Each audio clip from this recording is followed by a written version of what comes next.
Not familiar of the name. Maybe Have kung you been makita with ko him? pong, Have you been with him? Yes or no? kung makita ko po muka, pwede ko pong maalala, Mr. Chair, but names, I'm very poor on names, Mr. Chair. Ito na, sinasabi ko sa iyo, ayan, no? Si Kai Calonzo, kilala mo? Si Larry Calonzo, kilala mo? Yes or no? Kaya, Kilala mo, yung may-ari ng, Noy Pits, yung restaurant. Yes or no? Dali. May pakikita ako sa iyo. Kilala mo, yes or no? perhaps na-meet ko, Mr. Chair, but Nakilala I cannot mo. recall. Oh, yes, Mr. Yes. Chair. Perhaps, Mr. Chair, but Kaya I huwag ka na cannot recall. magsinungaling eh. Yes. Kasi Colonel Barondog. Do you know this guy? Yes, Mr. Chair. Yes. And as a matter of fact, he was ambushed together with his wife, Ibon, di ba? Yes, Mr. During the Chair. time that you were the head of Yes, the Mr. Chair. Davao.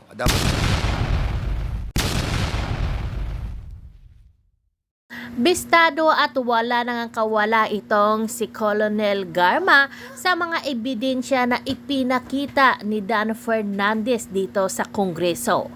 Kasi nga napakalaking ebidensya ito laban dito kay Colonel Garma at lalong-lalo na doon sa mga nangyayari palang patayan nung panahon na siya pala ay namumuno sa Pilipinas at lalong-lalo na doon sa mga PCSO kung saan pala ay pinahinto yung laro na yon ay sa kanya rin pala nanggaling yun. Kaya narito guys, panoorin natin kung paano nga dipinsahan ni Colonel Garma ang mga ebidensya na ipinapakita laban sa kanya. Congressman Almario. The next to interpolate is Congressman, our co-chair, Congressman Dan Fernandez. You are recognized. Thank you so much, Chairman. GM Garma, a while ago you were asked kung kailan ka po na-assign sa PCSO. When was this? November 18, 2018? I think July 15, Mr. Chair, 2019. Okay. You started July 2019? Yes, Mr. Chair. July 2019, oo. And sinabi mo rin kanina sa committee na to that the reason why you stopped the gaming products that are listed on the PCSO was because nalulugi ang gobyerno. Is that correct? Yes, Mr. Chair. Okay. So, nalulugi ang gobyerno. So, aside sa pinatigil mo po yung mga games, what did you do? Mr. Chair, I reviewed all the contracts and there were illegal transactions like waivers, which is not allowed under, kasi may mga COA findings po. And then there are reductions of monthly GMMRR from STLs that are board resolution lang po and then na-implement without any contract or without cancellation of the previous contract. And these are almost half of the original income that should go to government To the sana. government. Yeah. So, yung iba din po ay hindi nagbayad. And I think this is more than 5 billion pesos when I assumed the position, Mr. Chair. My co-chair is asking, what do you mean by GMMR? Or? Guaranteed monthly retail receipt.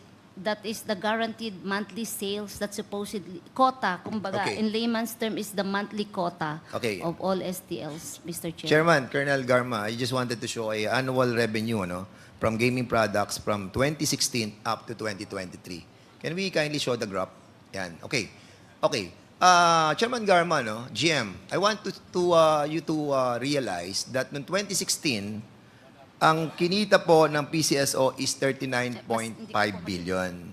Noong 2017 po, ang kinita po ng PCSO sa annual products sila is 52.9 billion. Noong 2018 po, 63.5 billion. Noong 2019, nung dumating po kayo, naging 44 billion. Nag-down po ng 19 billion. At nung nakaupo na po kayo hanggang 2020, 18.6 billion na lang ang naging kita ng PCSO. Noong 2020, bumaba tayo ng 45 billion. At noong 2021, kukumpara mo siya ng 2018, bumaba tayo ng 20 billion.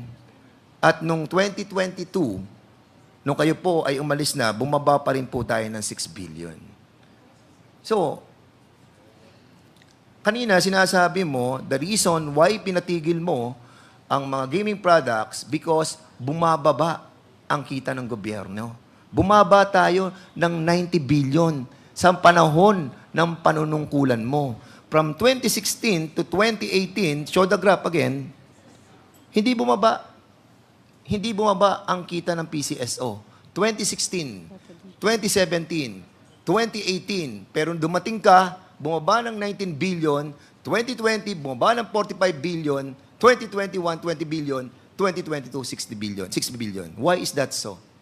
Yeah, true, Mr. Chair, sa 2019, records would show naman talaga may pandemic noong 2019 na suspend yung game for a few months.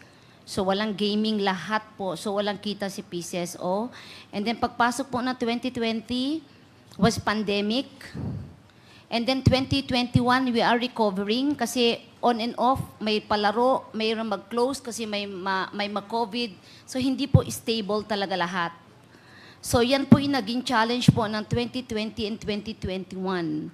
And during those time po, may mga products na rin po kami na expired na po yung contract at the board decided not to renew the games anymore. So yun po yung nangyari kaya po bumaba. Ang tanong ko sa iyo, But- wait. Ang tanong ko sa iyo, sa loob ng termino mo, 3 taon, 70 bilyon na nawala sa atin, considering na meron ng pandemic. But during pandemic, during 2019, at bumalik na siya ng 2020, is it just proper to justify that 90 billion? Sabihin na natin 40 billion na nawala, sabihin na natin 50 billion na nawala. Pero still, yung pagbaba ng koleksyon ng PCSO under your leadership, hindi tama eh. Ang dami na walang pera. Now, ngayon, ang tanong ko sa iyo, Chairman, GM, okay. So, during the time that you have a bad relationship with your former husband, di ba? Si Colonel Villala. Yes, Mr. Chair. Si Colonel Villala, do you have what kind of relationship do you have with him after your annulment? It was only lately that we became civil after I finally forgiven him 100%, Mr. Chair. When was this na naging civil kayong dalawa? Mga 2017 or 18, mga ganun 2018. po. O 16. So in other Not words, sure. you are in speaking terms already. Yes, for the sake of the child, Mr. Andiyan ba Chair. si Colonel Villala? I think we have invited Colonel Villala. Andito ba? Si Colonel Villala? The former husband of, wala. So we'll be inviting him over, no? To be a part of this hearing, Mr. Chair, no? After your retirement, GM, were you able to save something for yourself and for your child? Yes, Mr. Chair. So, do you think it's sufficient enough to have a decent living? Yes, Mr. Chair. Are you familiar with the Pinoy Beats bar and restaurant in America? The 6 restaurants, Pinoy Beats Bar and Grill sa Las Vegas, sa downtown LA, sa Los Angeles. Are you familiar with these restaurants? Yes, Mr. Chair. You're familiar? Do you have an association with these restaurants? No, Mr. Chair. Why are you familiar with this? Kumain na po ako dyan, Mr. Chair. Kumain ka na? Yes, Mr. oo. Chair. And Do you know a certain Lauro Calonso? Mr. Chair, Do you know Lauro Calonso? Lauro Alonso. Yes. Do you know him? I don't know the name. If I can see the face, Mr. Chair, perhaps. Sige, I will be posting it in our, andyan ba si Bilela? Wala nga daw eh. I'm asking for the presence of Colonel Bilela. Oh. So we will be inviting over, no? Because this is your former husband, am I correct? Yes, Mr. Chair. Yes. And this is him as well, right? In the Pinoy Beats, together with a certain Chris Hero. You know Chris Hero? Maybe sa mukha lang po, Mr. Chair, but sa Okay. names, I'm warning very you, ha? poor on We are- names, we are Mr. warning Chair. you, be Yes. truthful. Yes, no? Mr. Chair. Because we are not showing yet others, no? We're just trying to establish muna yung ownership, no? Yes, sir. So, anyway, do you know a certain Nolasco Merluza? Nolasco Merluza. I'm not familiar of the name. Maybe Have kung you been makita with ko him? pong, Have you been with him? Yes or no? kung makita ko pong mukha, pwede ko pong maalala, Mr. Chair, but names, I'm very poor on names, Mr. Chair. Ito na, sinasabi ko sa iyo, ayan, no? Si Kai Calonso, kilala mo? Si Larry Calonso, kilala mo? Yes or no? Kay, Kilala mo, yung may-ari ng, Noy Pits, yung restaurant. Yes or no? Dali. May pakikita ako sa iyo. Kilala mo, yes or no? perhaps na-meet ko, Mr. Chair, but Nakilala I cannot mo. recall. Oh, yes, Mr. Yes. Chair. Perhaps, Mr. Chair, but Kaya I huwag ka na cannot recall. magsinungaling eh. Yes. Kasi nga nakikita naman namin dito, andito na nga galing sa United States. Ha? Andito na po yung mga sa State of California, yung mga pangalan nila. Ha? And of course, we will establish that. Don't worry, we will reach that. Now, tanong ko sa iyo, GM, you know a certain Loretta Villarta Grear?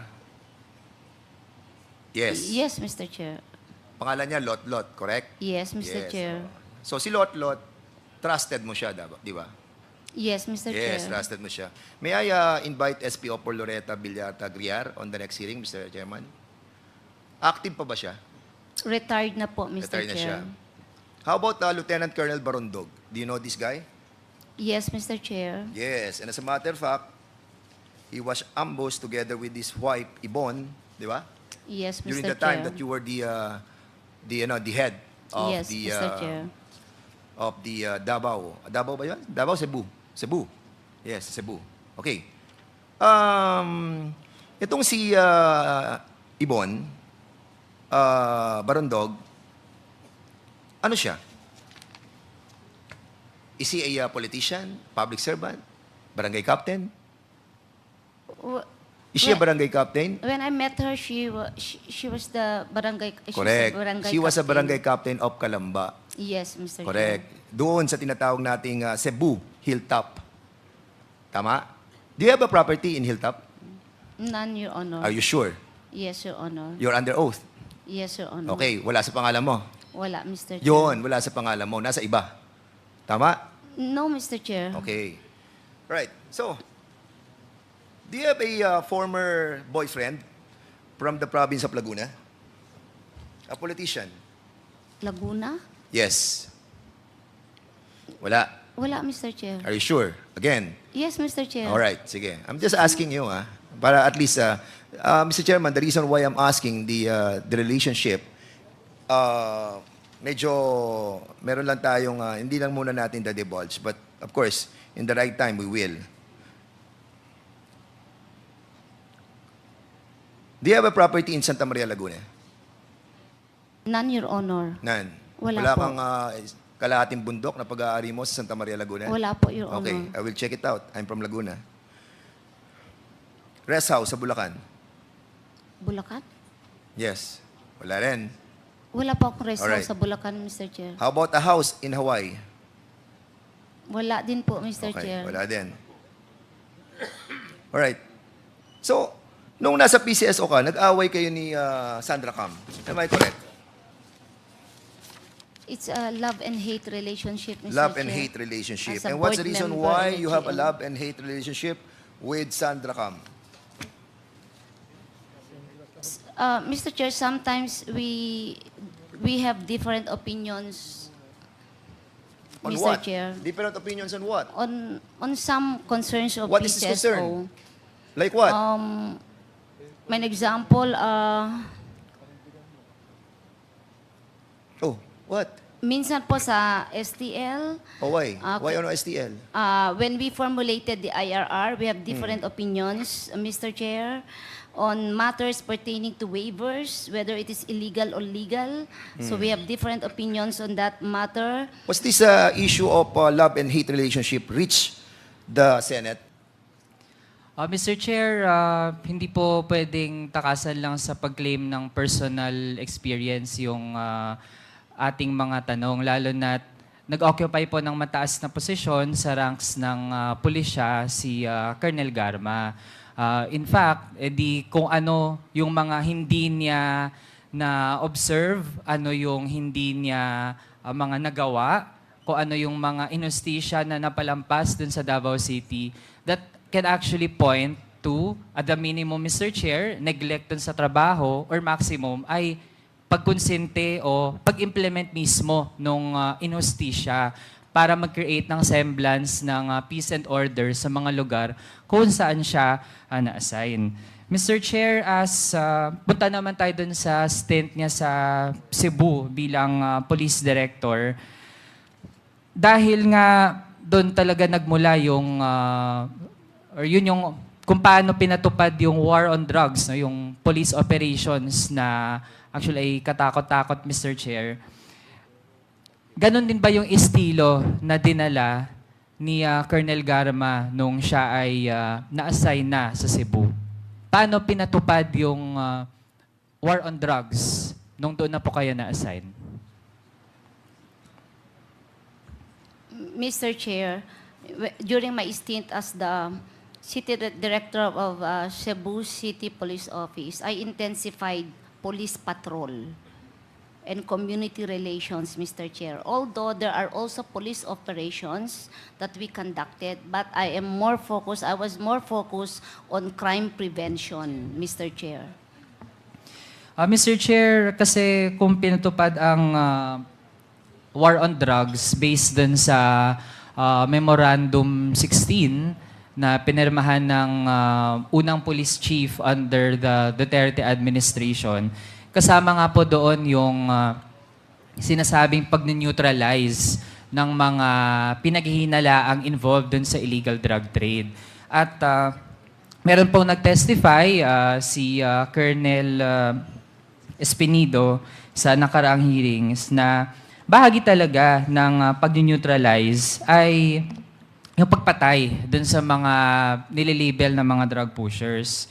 So, sa stint nyo as Cebu City Police Office Director, ilan yung tala ng mga napatay na mga drug suspects sa ilalim ng inyong pamumuno? Mr. Chair, may I be clarified on your definition ng napatay?